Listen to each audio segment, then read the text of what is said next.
Happy day, and welcome to the Sheila C Hill Show. And that C stands for come on in this room and have a sit down so we can chit chat just for a little while. Listen, the Sheila C Hill Show is the ultimate go-to podcast for ambitious individuals who want to live a more fulfilling and successful life, to get valuable insights, expert tips, and inspiring stories. Listen, I just need you to subscribe and join a like-minded community whom I call Sheila's Thrive Tribe. Just subscribe to the show and we'll be glad to welcome you on in. Listen, but if you are new, I am your host, Sheila C Hill. Welcome. Hello, hola, bonjour, como está, ni hao, howdy, and what's going on? Please call Mama and them. Tell them the Sheila C Hill Show is on and let them know we have a special guest in the house on today. Listen, this is part 2.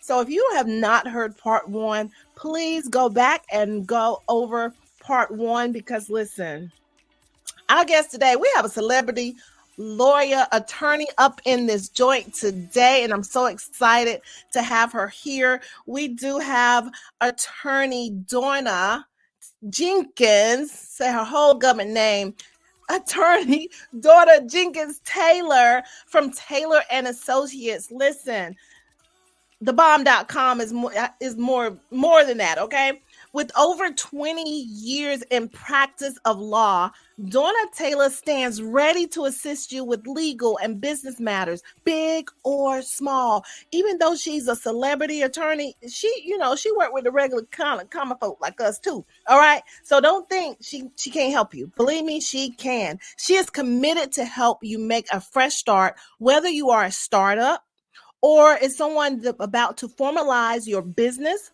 or a creator. Are you a content creator? Are you a creator in your business and you need protection to protect your work?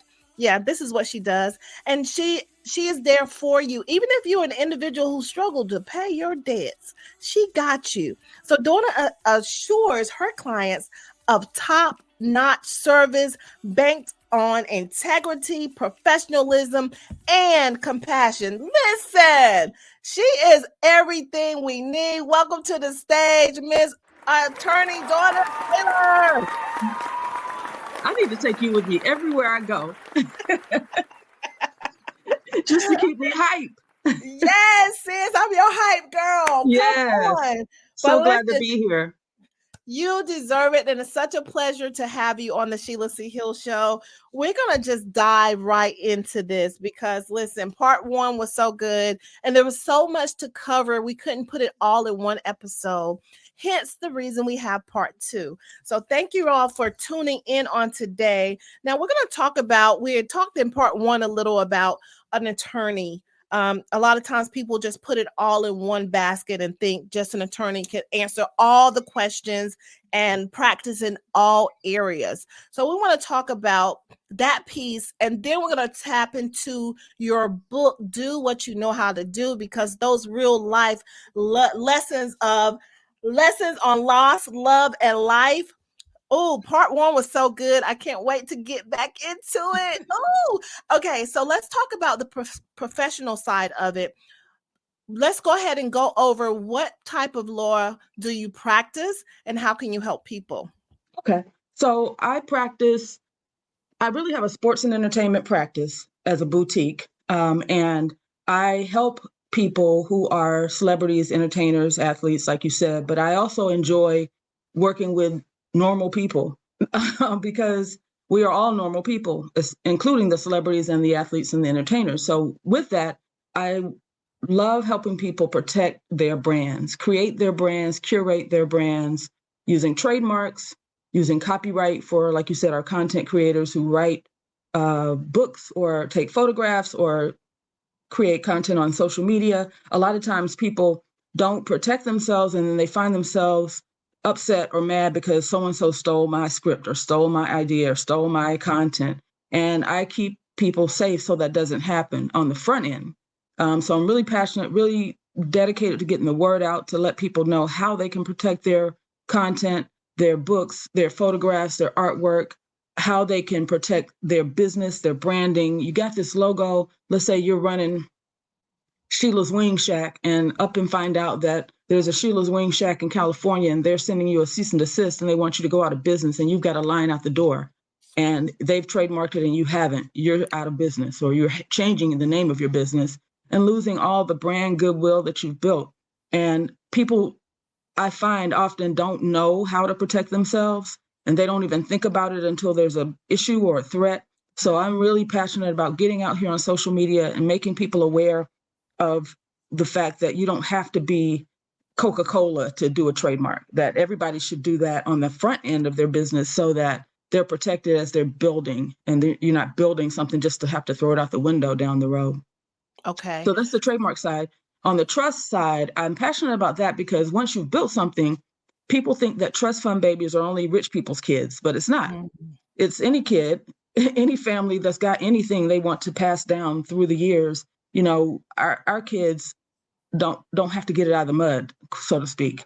If we preserve what we're building, we're working our butts off, and we need to preserve that while we're alive so that when we're gone, we can kind of parent from the grave. We can guide our children through phases in their life. Let's say you want your child to get some of this life insurance money when they're 21 and more when they're 30, and you want to just kind of oversee from the grave. A trust allows you to do that. So I've made this little phrase, we need more trust fund babies instead of GoFundMe babies. So those are the two big things that I like to help people with. And, for my entertainment clients, it runs the gamut. There's, I negotiate deals. I do book deals. I do movie deals. I do endorsement deals. We're all over the world traveling with clients. Those deals that's the fun. That's, there's a lot of money in it, but it's also just the fun part of what I do.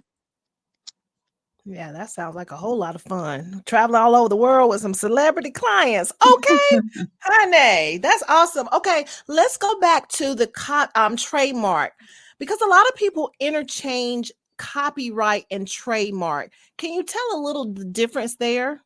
Yes. So a copyright is for something that's fixed in a tangible medium.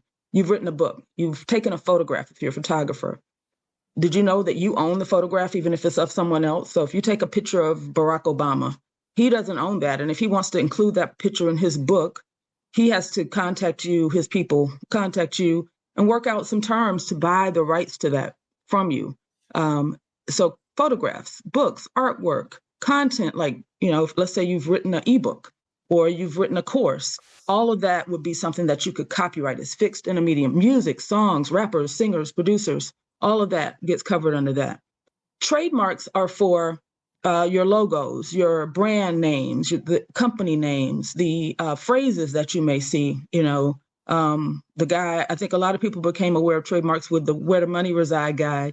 He trademarked that so that other people couldn't start running around making money off of that. So when you come up with something catchy, or you've got a catchy brand name or a catchy logo or something you want just to make sure nobody else gets out in the marketplace with it to cause confusion, where people don't know if they're contacting you or somebody else, the trademark office allows us a way to be able to say, I had this idea, I had this name on this date, and anybody that's using it after this date, I can stop them.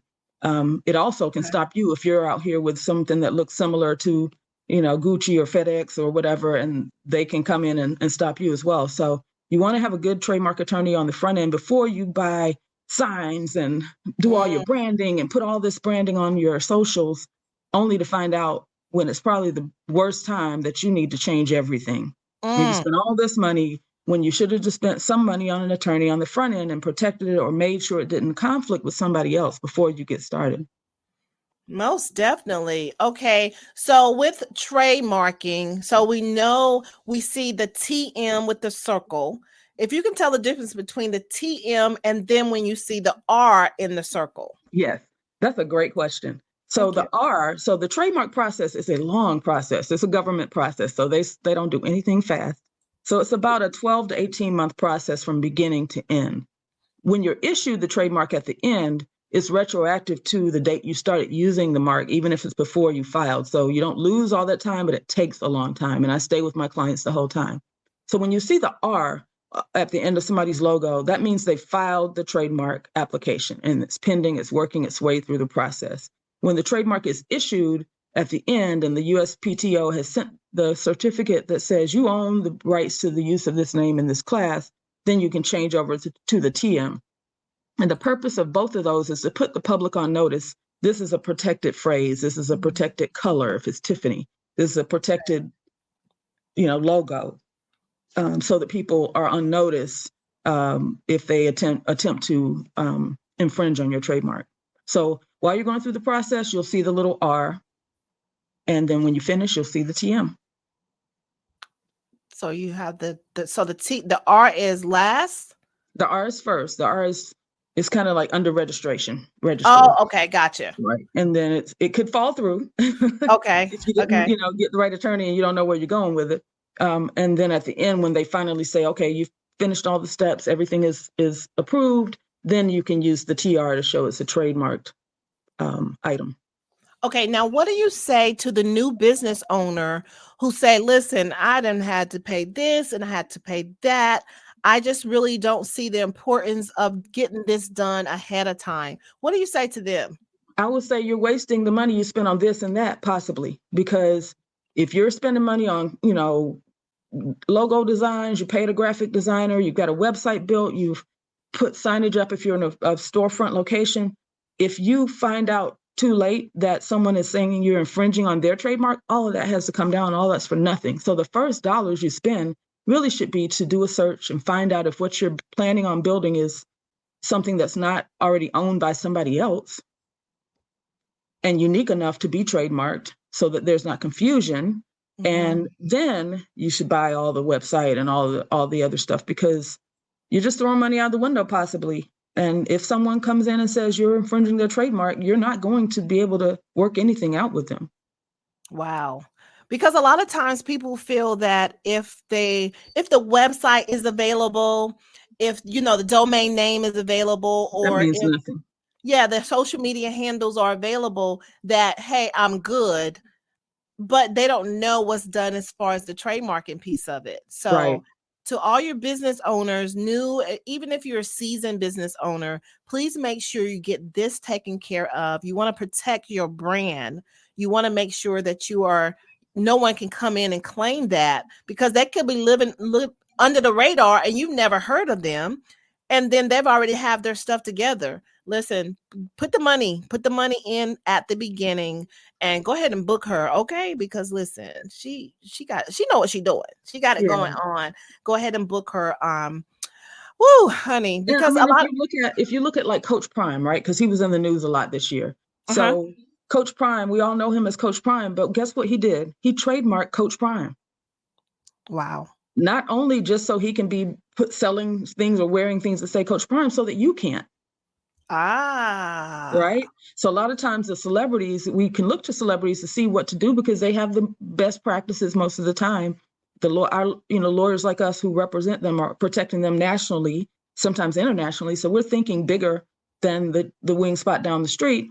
And so there are always good examples. You'll see another example I always use is when Blue Ivy, Beyonce and Jay-Z's baby was born, they had her to cry on Jay-Z's record. She was a few hours old.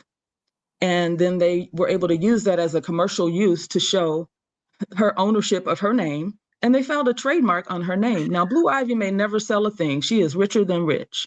But the purpose of that, in that instance, is so we don't sell things, Blue Ivy socks and Blue Ivy shoes and Blue Ivy, so that nobody can make money off of their name. So the opposite is true. If you plan on making money on a name, you've got to own it first, or you might owe people that money for infringing on their trademark. You can be sued for this. I mean, we see the lawsuits in the public. We see people fighting over the use of the name. Lizzo had to go all the way to several appeals for 100% that she was in her song that she made popular, so that people couldn't be out here making shirts with that on there and making money off of her phrase, So if they understand that it's important to do it first and protect it before somebody else does, why don't you? Why wouldn't you need to? You need the same protection that celebrities need, because you never know when you might end up being a celebrity.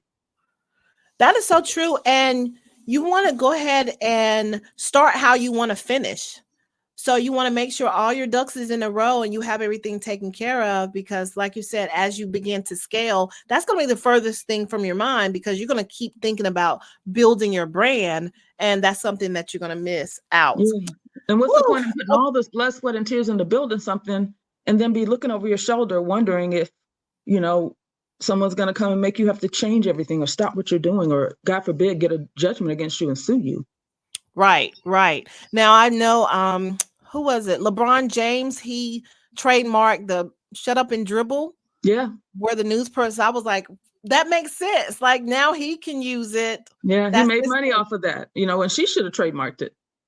His right. lawyers were better than her lawyers. That makes a difference. You definitely want a seasoned lawyer on your team, and Attorney Taylor is that one that you need on your team. Because listen, not only the trademarks, the copyright, the trust. There was another project that you was doing last year, as far as the documents for children.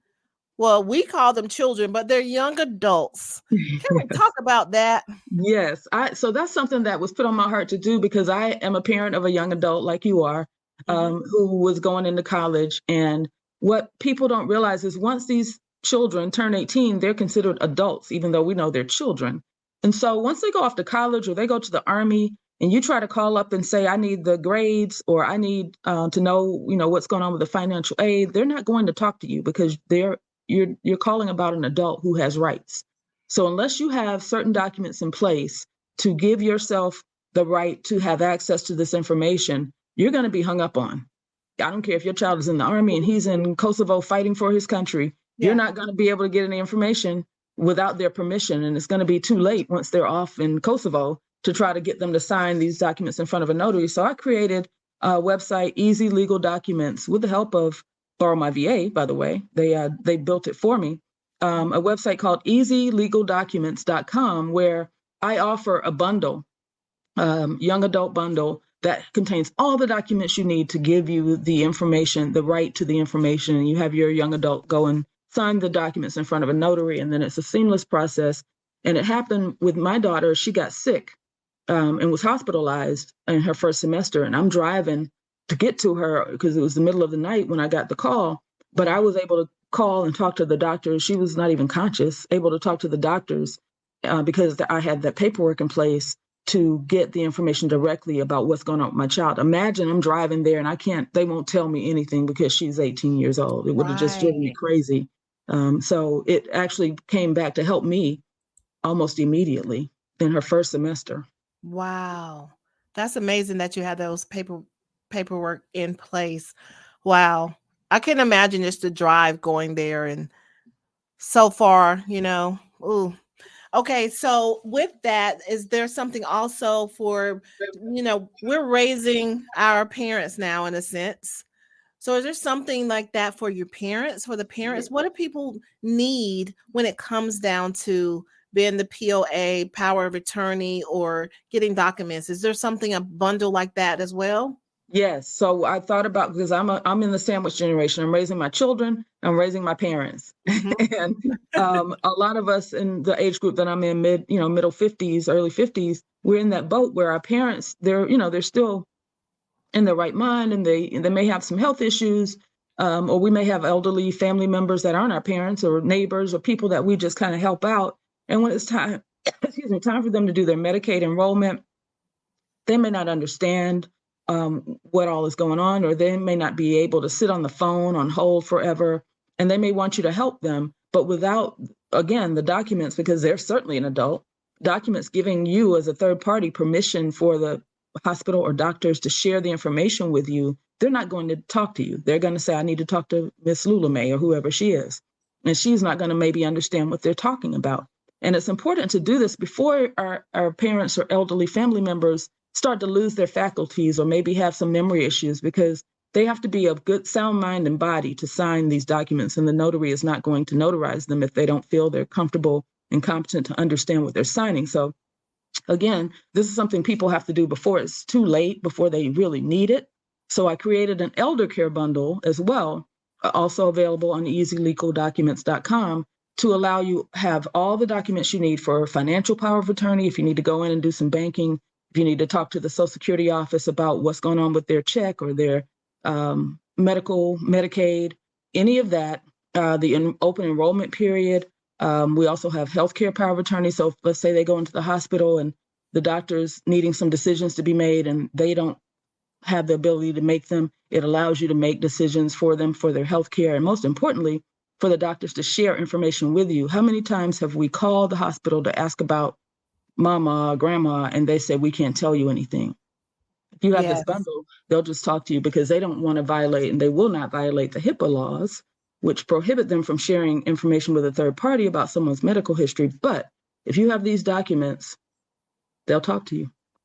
I love it. EasyLegalDocuments.com. And it is in the show notes as well as the clickable link. Listen, go ahead and take care of your business now because you don't want an emergency to arise and then you're trying to take care of it. So it's better to be ready so you don't have to get ready, right? Right. And those are two little things that just kind of came. These are things I needed, like I said, for my child and for my parents.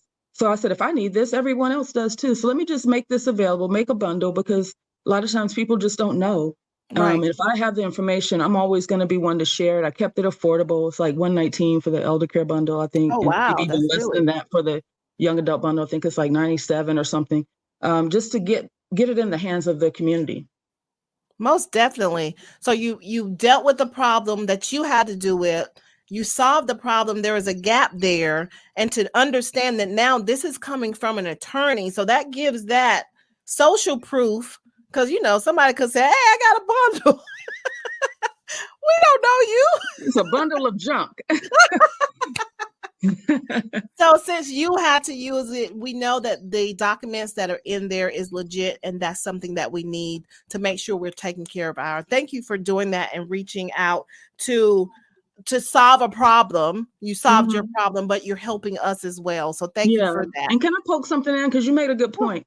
A lot of times it's so frustrating to me that people will go out and go to like LegalZoom or somebody on TikTok that's just talking to be talking and spend their hard-earned money to buy something from somebody that doesn't know what they're doing. You want to get a lawyer who's licensed by a state bar, who has somebody overlooking them and their ethics and making sure that they're qualified, making sure that they have the ability and the knowledge to protect you.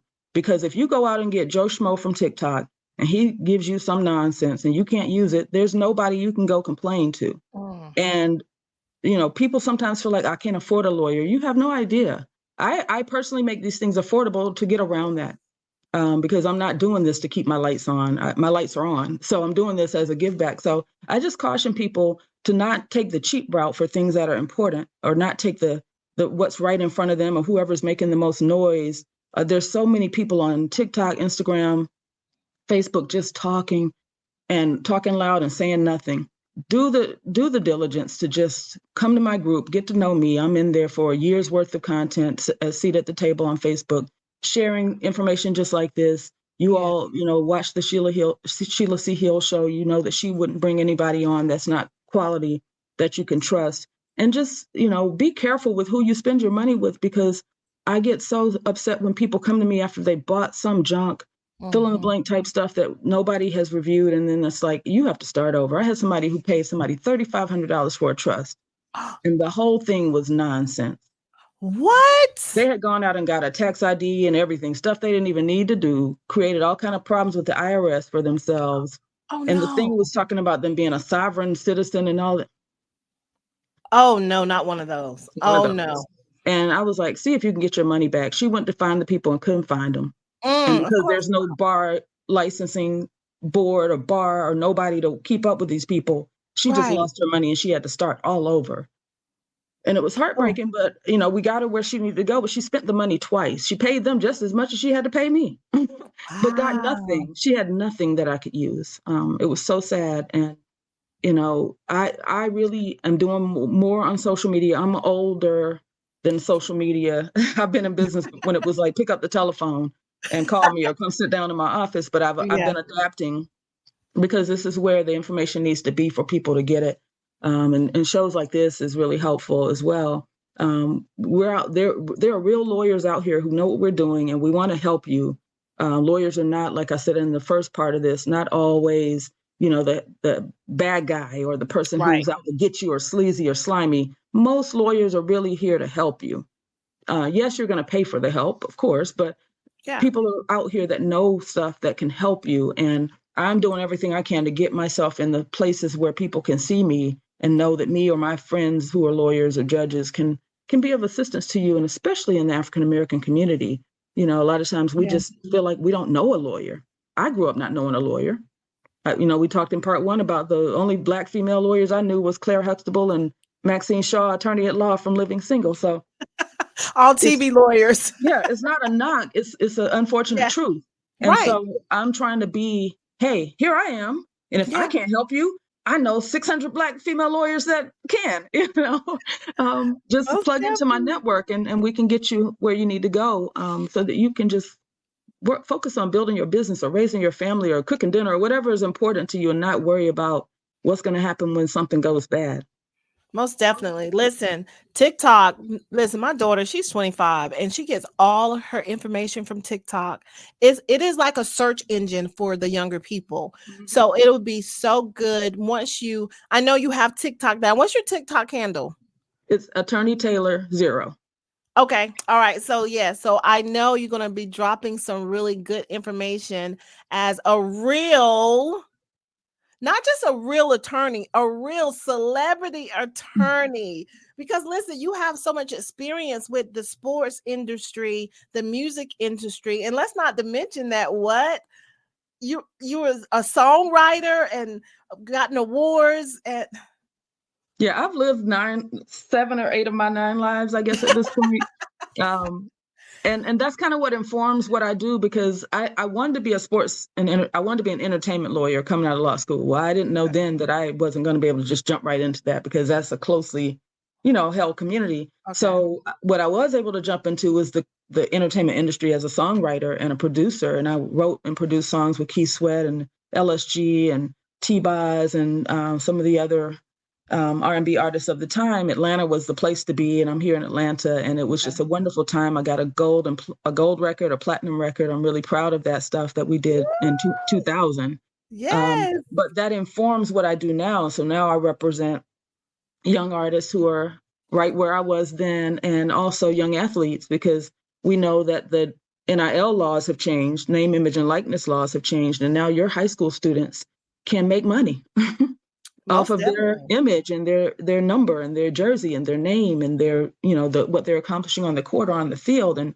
parents, a lot of times you don't know what you don't know. And so I want to be that second mom, to sit here and say, okay, mom, I look like you. I have a son just like you. I have a 16-year-old son, and I want to, protect your child just the same way I would protect my own child. And so that's another, kind of business that I'm incorporating into my firm, is to be able to represent young athletes, high school, college athletes, as well as the professional athletes that I represent, to just bring them along so that we don't have these horror stories that I'm sure are getting ready to start happening with these 9-year-olds people are signing. Yes. So how does that work? Do they come out searching for you, but do they even know that they need that? Or is that something that you reach out to them? I don't reach out. I don't solicit clients. Okay. Because I don't have to at this point. Everything is referral. Girl. Everything is by referral or by reputation. So I try to make myself available in online, forums like this. People know me. People know my reputation. People know what I've done. And I just give information for free just to educate people. But what that also does is build trust, because then when they do have Coach so-and-so or the car dealership or whoever sitting down across from them and they feel uncomfortable, they go, well, I've been listening to Dorna, Attorney Taylor, whatever they call me, for a year now. Give us this information. Let me pull her in. So that's really what ends up happening. They call me and say, listen, we have these people talking to us. We don't know what they're talking about, but we know you do. Can you, represent my child? And that's really how it happens. I have people that reach out and say, hey, there's an athlete in my high school that's a beast. I'd love you to sit down with their mother. So it's really referral, word of mouth. My reputation is everything to me. I like to sleep at night. So I try to do right by everybody. And that comes back to me, where people trust me because I'm trustworthy. And again, that's the TikTok people. You don't know these people. I know. And a lot of people are marketing. They're not experts at anything. They're experts at selling you something. And once they sell it to you, they're gone. Poof. Because again, they don't have any repercussions. Nobody's going to disbar them. Nobody's going to take their license. So they can just take your money and disappear. You don't even know their name. People are on social media with these made up names, superstar biz, stupid superstar biz, or, hot lawyer or whatever. Who is that? You can't even sue them. So, I'm out here under my government name because I have nothing to hide, and I'm not trying to, have people stand outside my house at night, with pitchforks. So, wow, that's so much. You have so much to offer. I see there's just so many different levels of what you offer. But then I see the care of the relatability. And that's one thing I commend you on, because a lot of times attorneys, we feel like you're not touchable, you're not relatable. So I like the way that you give the dynamics. You give the dynamics of sharing your story. I'm a mom. I go through the same thing you all are going through. Yes, I'm a celebrity attorney. However, I am reachable. I am touchable, and I'm sharing the knowledge. So kudos to you for doing that, because listen, a lot of people, attorneys come in and they snooty. I'm like, why is you snooty? Like, but a profession, that's your profession. Who you are is who you are, and that's going to shine through regardless of what your profession is. And that's what people see in you. They see that light shining, that you want to continue to serve the community and serve others and be that mentor that so many people need. So thank you. Yeah. I mean, I feel like God has blessed me with so many gifts and talents. I'm aware of that, yes. And they aren't just for me. They can't be, if I have a talent or I have some knowledge, why would I not share that with people? Now I'm not on the street corner. You can't text me a legal question or inbox me or whatever. It's not going to get that basic, but I know that's right. but I try to just be, I don't know, just growing up, not knowing a lawyer and wanting to understand it. I just want to be a lawyer people know. I want to be that person that they say, oh, I know her. Even if they never met me a day in their life, they feel like they know me because I'm approachable. I'm me. I'm the same in the White House and in my house. I'm the same person. I keep my feet on the ground. And that, I think people see that and recognize that. And that, again, builds trust. And it's, when you have people say, you can trust me, you can't trust them. Or I wouldn't lie to you. They're lying to you. So those are things I don't have to say. Listen, I'm just going to be on here in that Facebook group giving this information, and you're going to realize you can trust me because you do. Most definitely. Yes. I mean, a celebrity attorney that has a free group over 2,000 people, and you're just giving valuable knowledge, and you're teaching, and you're taking real life instances, like real time, and saying, hey, listen, what did they do wrong, or what could they have done? And it's like always a teaching moment that speaks volumes, right? Yes, because I enjoy the law. The law can be fun. It's not, going to jail or probation. It's not all that. All that always just bleh. So I enjoy our community because people are excited about the law. Like, people will bring articles into the group like, hey, I saw this trademark infringement. What do you think? Or what do we think is going to happen with the so-and-so case? Or like when Carly Russell was running off with the fake baby, we had a blast just, analyzing the legal aspects of that. And then also we get serious, and I teach people how to search copyrights, and I teach people how to identify, when there's an issue they may need to get out in front of. And I teach parents how to know when they need to reach out to get legal and accounting help. Accountants are just as important, and paying your taxes. When they need to reach out and get help, so that we don't have these disaster stories. But yes, prevention is better than cure, like, for real. Take care of your stuff now. I really appreciate it. And listen, when I first met you, I just sort of observed you, and I was like, okay, she seems like she's just mingling amongst the people, like the regular common folks. And and I was like, okay, so she's not one of those. She's not one of those snotty little, I'm an attorney and I look down on you. So I from even first meeting you, I really got that, and I saw your spirit, that it was just like very genuine, very genuine. Yeah, and I don't like those lawyers either. When I'm at conferences and I see those people and they're like, "Where do you go to law school? Where did you practice?" Blah, blah, blah, blah. And I'm like, who cares? I have never had a client ask me where I went to law school. I've never I had know a that's client right. ask me, but I've had lawyers ask that. Listen, I just don't have time for it. I enjoy my life. I like to have fun. I'm sarcastic. I joke a lot. Yes. Um, I've been through a lot, so I want to enjoy. I like to be happy. I don't like to be, Yes. if I don't want to talk to somebody, I just want to talk to them. I'm not going to talk down to them. Right. you know. Just see you later. Bye. Yeah. If somebody's giving me the energy that I feel like, then it's going to be, I'm sorry, I'm in the middle of something. Very politely, Yeah. just get rid of them. But to try to make somebody feel less than, you don't know. The brick mason is making more money than most of these lawyers asking, where did you go to law school? And I know that, so I love it. I don't trip on that. I don't trip on that. Good, good, good.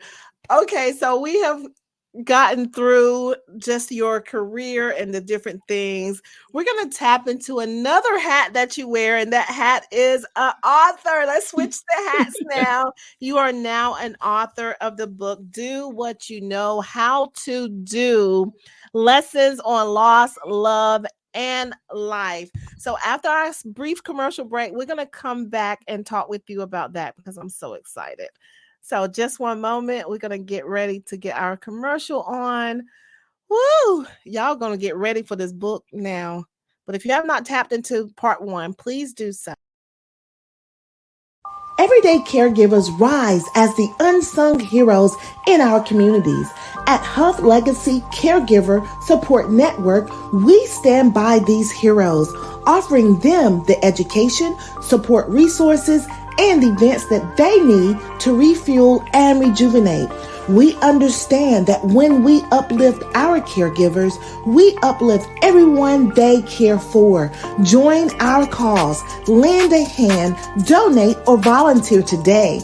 You can contact us at 346-330-6372.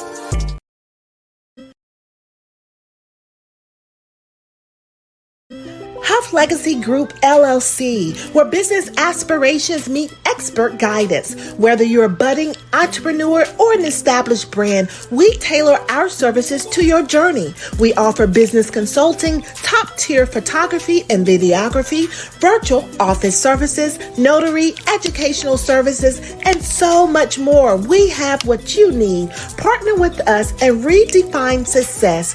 Call us at 832-995-0660. Discover our expertise, and together, let's craft a legacy. Thank you to Huff Legacy for sponsoring this episode on today. Reach out to them. They offer so many services. Okay, so we just have a quick recap for our special guest that we have today. We have attorney Dorna Taylor, and we talked about the professional side and the importance of having a trademark, copyright, trust, your legal documents for your teenagers, the ones that think they're grown, but they're 18, they still children. We talked about that, even an elder care package. Please check in the show notes for all those links to get in contact with her, and also to book your appointment if you need to talk with her about trademarking or about trust. Okay, so now she wears another hat. We're going to bring her back to the stage. The hat as an author. Ooh, an author as of 2023. So excited because this book has so many dimensions in it. It will take you on a ride. Listen. Okay, so part 1, you have to go back to part 1 and make sure you're checking, because we talked about quite a bit about some different things in the book, and I read some passages, and just to hear her point of view as well is just so refreshing. All right, so if you can, Miss Dorna, if you can give us just a brief synopsis, and then I'm going to pull some things out of the book. You can bring us some brief synopsis of the book just to catch the people up who have not listened to part 1. Okay, so I guess you're first thinking, why is there a book? And what is this book about? This book has nothing to do with anything we've been talking about being a lawyer or any of that. This is a passion project that was just laid on my heart to do because in my personal life, my husband of 16 years passed away 4 years ago. And last October would have been our 20th wedding anniversary. And so on the occasion of that anniversary, I published a book based on something that my husband said to me when I started my firm, Do What You Know How to Do, Lessons on Loss, Love, and Life. And it was a passion project because it's something I didn't want to do. It's very personal. It's a very difficult process emotionally to rehash the past 4 years of our life. When he died, he was 48. My children were 11 and 12 and 15.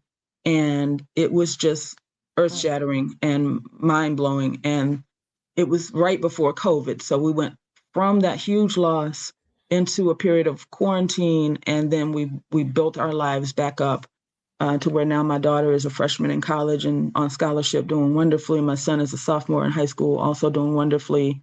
And his 2 older children are also out in the world doing great. And I wrote this book to walk you through our 4-year process of building ourselves back up to the life that we deserve. And one thing that I know for sure is that there's nobody walking this earth that hasn't been touched by loss and grief and death. Right. But we don't talk about it. And we don't know how to talk to people about it. You lose somebody and then you get 500 Facebook comments, I'm sorry for your loss. Let me know if there's something I can do. In this book, I try to explain why they don't know what they want you to do and why I'm sorry for your loss isn't, you can't even see that. Like, that's just something that's on the page. You can't even comprehend what that really means because the loss can be so deep. So I pull back the curtain on our grief to maybe make people feel more comfortable sharing their grief stories. And that's exactly what has happened. People have opened up. People have shared their story. People have gotten things off their chest. People get stuck in grief and you don't know why you're angry or why you're overeating or why you can't sleep or whatever's going on. It's manifesting as that, but it's really grief. You haven't mourned properly. You haven't expressed what that loss felt like, and you haven't laid your burdens down. This book was me laying my burdens down, putting it on these pages and leaving it there, and getting it out of me. And I have been so good since I did this. My son is so much better. It's healed my mother, who was, as a mother, worried about me and how I was processing this. She was able to read it and know that I'm okay. Wow. It helped my husband's family, his parents, his sister, his brother, his sister-in-law, just everybody and people that don't know us. I received a message today, between the time we did part 1 and the time we did part 2, from someone I don't even know, who said, and I'm paraphrasing, the last line of what she said. She lost her the love of her life last week. And she said she had read the book before he passed away. And she said, you wrote this book in order to help me heal. Wow. I don't even know her. And she doesn't know me. But she's a member of a seat at the table. So we're table mates, And so, I mean, I could weep just saying that out loud because I would never have done this but for God laying it on my heart to do it. And then when he sends me these, not even God winks, these are like boulders that go bloop. See, I told you. I just feel good. I feel justified, or not justified, because I often do question myself. Did you really tell people all of that type of stuff? I mean, I get into it. I talk about, when Sheila's saying I'm a celebrity attorney and I'm on a pedestal to some people, I tell you about some stuff that really broke down, in the process of going through grief and not functioning at my best self, as my best self. And then I had to snap out of it and go, girl, you got to get yourself together. You're going to lose everything. And we all go through that. And so that message and all the messages I've received, all the Zooms where we've had people together crying and sharing, and the in-person readings where grown men opened up about losing their mother. I had 2 grown men at a reading I did back at home open up in a group setting about the loss of their mother 20 and 30 years ago. They had never shared, even with their family. And what it is we all just need to feel like we have a safe place. Yes. And they're like, if this woman wrote this book and told us all that stuff, I can tell her what I got going on. Yes. Do you feel that you become, in a sense, the voice or the poster child, in a sense, of for people, because you finally got it out and now people are looking to you for strength? Yes, because that's what they tell me. Yeah. They tell me, you were so strong, and so I know I can do it. That strong thing, and I know there are people in the audience watching who are the strong one, and people always say, check on your strong friends, but Right. what does that mean? I have people in my life, thank God, who do know how to check on their strong friend, that show up and bring flowers or bring a plant, bring flowers on Valentine's Day, or send us food instead of saying, did y'all eat? Little things that unless you've gone through it, you don't know. You know what people need when somebody dies? Paper towels, toilet paper, the things that you forget to do because you got your head in the sand. So I was blessed to have so many people in my life who understand how to love on me. But I know I'm different and fortunate in that. So I found that people feel like they see when I wasn't strong by reading this book, and they can identify.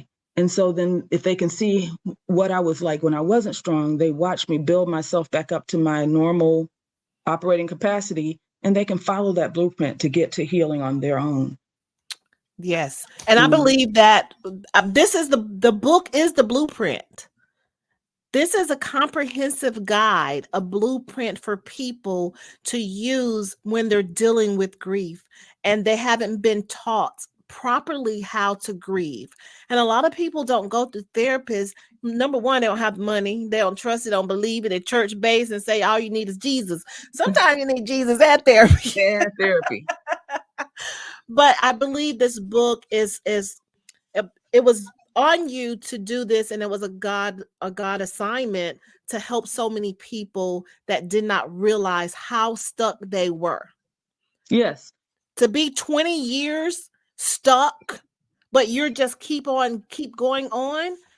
It is phenomenal. It is just and now you're 50 pounds overweight because you eat ice cream every night because you're sad. Yes. Or you scream at your children because you have all this pent up aggression, or you drink too much because you're trying to forget about the emotions, or you can go on and on and on about the things we do instead of just saying, I'm messed up and I'm hurt and this hurts and this sucks. I did radical things. Like I went on a 7-day cruise by myself, my first cruise. I don't cruise. I'm a get on an airplane and go kind of person. And I took a cruise by myself to places we had been. And I sat on the back of the ship at night by myself and screamed to the sky to get it out, because I knew I couldn't keep it. Yeah. I have children to raise, and I want them to be whole and healthy. And I needed to be whole and healthy. I was only 47 and a widow. That wasn't the damn plan. No, that was not the plan. When I said I do at 31, I wasn't planning on being no 47-year-old widow. So, I knew I had to move forward, and I had to put that stuff down. And I thought I was putting it down, and then my life would come back and slap me and say, nope, you. And so we go through all that in the book. And, I really say this book saved me, because when I put it down on the page, we haven't had a setback since I dropped it in this book and shared it with the world. And when you read the book, you'll see what I mean by that. I don't want to give it all away, because it does read like a story, because so much was going on. It's about an hour and a half read. People read it cover to cover. A bunch of people have, messaged me and said, I couldn't put it down. I was going to read a couple of pages, and I looked up and I was finished, because you're just like, what's going to happen to these people next? Oh my God, Exactly. And I credit my editor for that, because she did a good job of taking out some of the stuff. I start the day my husband died. I'll put it that way. The book starts the day my husband died. And then I go back and explain some things. And so she helped me to craft it in a way that would be easy to read and follow and just stay engaged. And I'm gonna do an audiobook. I'm gonna do it live on TikTok. Woo! All right. So that people can listen to it if they don't read or don't have time to read. Okay. to just Yeah. kind of hear the story, and they'll see themselves in their situations, hopefully in some of our situations. Because like I said about the celebrities, we're all just people. We all put our pants on one leg at a time. Most definitely. Can we shout your editor's name out? Yes, Nika Jeter. Nika. Yes, Nika is awesome. She spent many, many nights with me on Zoom and on whatever Teams, whatever we could get on, and sit and pour a glass of something to get me through it, and we would just talk through it. I would write, and then she would take what I wrote, and we would go through it, and she would help me craft it in a way that filled in some of the blanks. She helped me realize that I had a writing style that I didn't know I had, because this is my first book. Yeah. But that's how God shows up in my life. He's like, here's a talent, use it. Do what you know how to do. Yeah. Okay, now that's something to bring about right there. When you said you've never done it, what do you say to people who have it in their heart, like to write a book? What do you say? Like, where do you start? Just start. Just start. Just start. Do what you know how to do. When I made up my mind to write this book, when I realized that I was supposed to write a book, and do you mind me sharing? I don't mind. Okay. Sheila and another lady were the first two people that I told. And she went, finally. Because she had already had a vision that this was what I was supposed to do, but she didn't feel that she was supposed to tell me that I had to come to that on my own. Yes. And when I made up my mind to write this book, I go get like a little notepad or whatever, right? And I'm trying to write, and I can't write as fast as my thoughts are going. So I just took my phone and put it on my chest and sat back and dictated the first 4 chapters of this book. Wow. That's how quickly it was coming, downloading. Yeah. So when you read the book, you'll see the first 4 chapters, you'll read it like, oh my God. Then it's like, okay, let's take a break, go back to the beginning and explain some things. Because once I got out of my own way, and just let it flow, I was writing a book. So I sent those 4 chapters to my editor, and she's like, this has a voice, you have a tone, this is all these editor type words. Yeah. And so that built my confidence to go, so this is good? She's like, this is amazing.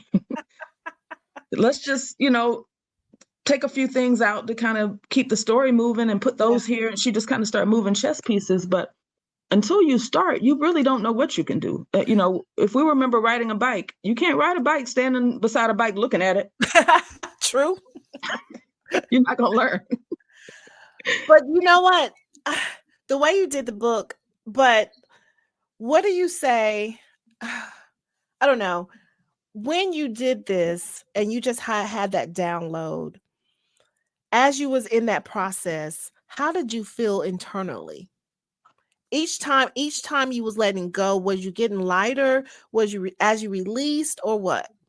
Not as I was going, because I ended up taking myself back to those emotions. So I almost went back through everything again. Okay. And actually, I went through a lot of things for the first time, because when everything was happening, I was on autopilot. I was mom. I was daughter-in-law. I was daughter. I was making sure everybody else was okay. Right. And I would take these moments for myself, like the 7 days that I would go away by myself, or, took some trips just to kind of get to myself and to see about myself. But I wasn't really processing what was happening to me as a wife in the moments of it happening. It was when I went back and wrote it is when I dealt with it. So when I finished and I read it back, then I was healed, because I saw my resilience. I saw what I had accomplished. I saw, you a bad mama jamma. Like, girl, you come on did now. That. Your kids are good. Everybody's good. The house is still standing. You did it. You did everything that had to be done. And you're still here breathing. And actually, you're better. You lost 50 pounds. You chopped off your hair. You got your business back up. And now you know what's important. You're not going to work all night because you want to spend time with your kids, or you're not going to take everything that comes to the door because you have to have your peaceful quality time with yourself. Yes. I know how to spend time with myself. I enjoy time with myself. Thank God that God made me a person that enjoys my own company, because I spent a lot of time with myself during COVID as a widow. Imagine being a widow and then COVID hits. That's tough. If you aren't comfortable and at peace with you and who you are, you go crazy. and I did not go crazy. And so so to answer your question, when I was going through the stuff, I wasn't even feeling a lot of it. I was just checking Okay. boxes. This is what needs to be done. I need to do this, and then I need to do that, and I need to do this. But going back and writing it. So I say to anyone who's hesitant to write, even if you don't publish it, write it down, get it out, and read it back. And then you'll see who you are and what you are made of. And you can pat yourself on the back and move forward. And maybe you'll be comfortable sharing it. I changed my mind 3 or 4 times about putting this book out. Even once you finished it, you was like, I know. And at the beginning, remember you was talking, you said, I mean, who wants to hear my story? Like, what's so special about my story? And I'm just like, are you kidding me? It has so many layers. And I'm just like, now you're outside of that frame and you can see the whole picture now and why it's here to help people get through and get unstuck, you know. And that's for anyone that's listening. Your story is going to resonate with people. You're going to find your tribe where what you've been through is going to help them get through their process. And a lot of times when we're at the finish line or we're still racing, but if someone's behind us, we haven't even quite finished yet, you still can reach back because you've already been there. And then you be that person that you needed when you was going through.